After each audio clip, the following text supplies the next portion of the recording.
A força de atração gravitacional, que a gente não viu ainda, tá?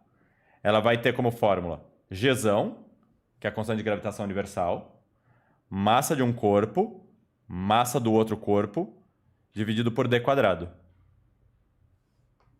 Beleza? Porém, a Terra, por exemplo, ela gera em volta dela um campo gravitacional. Se a gente for desenhar as linhas de campo, a gente faz assim. Ou linhas de força. Esse campo gravitacional sempre aponta para a massa, beleza? Então, diferente do campo elétrico, né?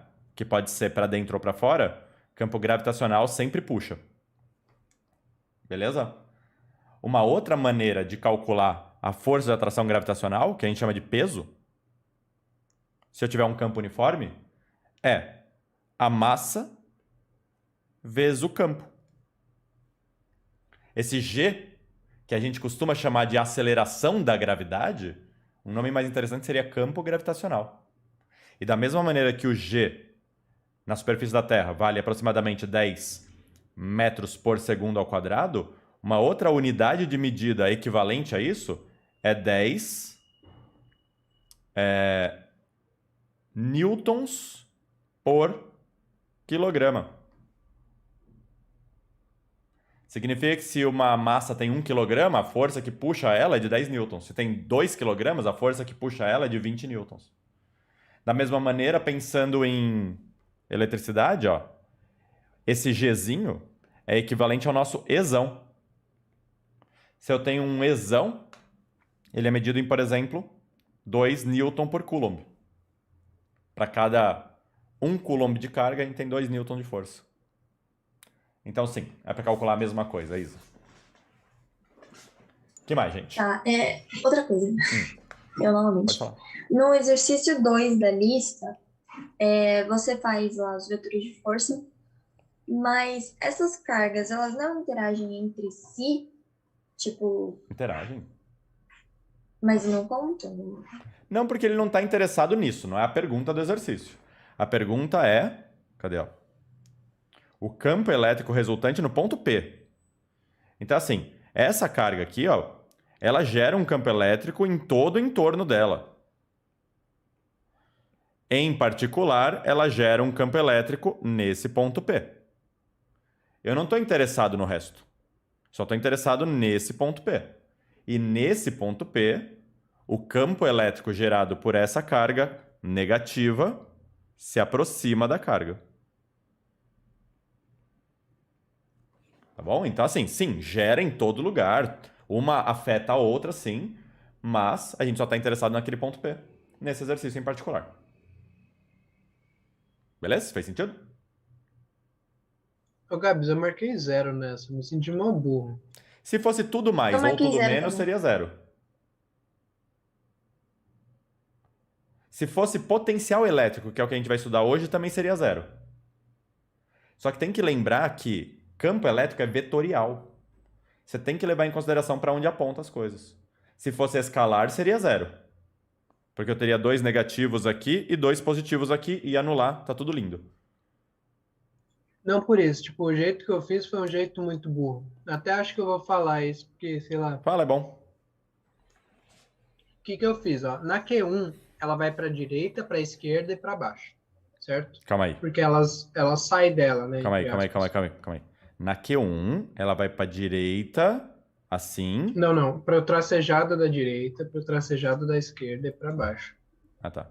Aqui, aqui e para baixo. Quando você diz... Isso. Não, continua, pode falar, depois eu pergunto.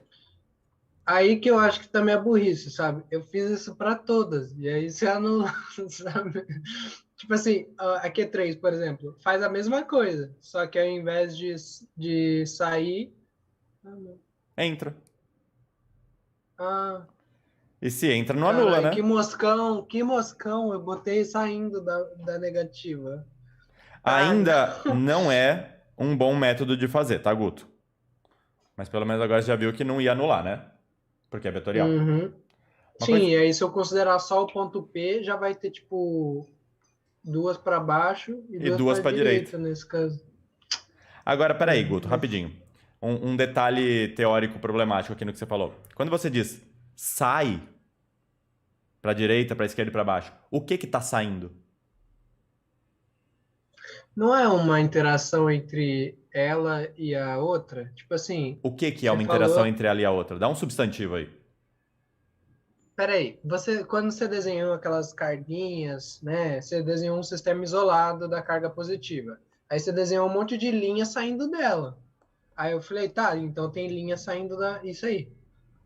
Essas Então tem linha linhas, saindo da mas essas positiva. linhas, elas são só uma representação teórica que dão a ideia de para onde apontaria, ó, futuro do pretérito, para onde apontaria uma força que estivesse em algum ponto daqui, beleza? Essas linhas de força, é para isso que elas servem. Então, sim, tem linha saindo, você tem razão aqui, ó. Isso daqui seria uma linha de campo, ou uma linha de força, isso seria outra linha de força, isso seria outra linha de força, aqui tem outra, várias linhas de força. Mas quando a gente pensa em campo, a gente está pensando em um ponto específico, a gente está pensando o que acontece especificamente nessa região.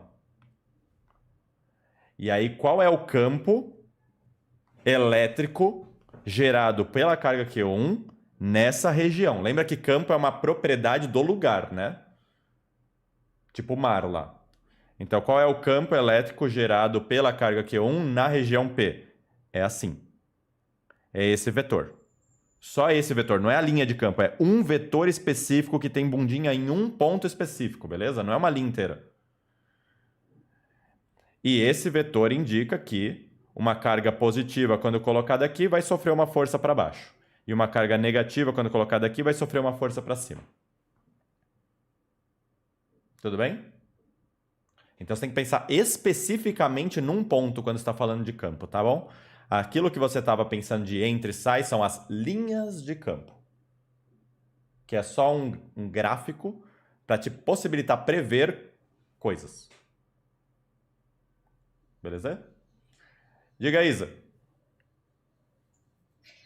Ó, Gabs, Olha. esse vetor que você fez, eu fiquei confusa porque assim, tipo, não importa quantas cargas você botar em volta, nada vai alterar esse vetor específico? Esse vetor específico é gerado por essa carga específica. Nada vai alterar isso. Posso colocar o que eu quiser em volta, essa carga vai continuar gerando esse vetor aqui. O que acontece é que as outras Hum, cargas geram outros vetores e o vetor resultante aqui vai ser a soma vetorial de todos eles. Ou seja, ah, tá.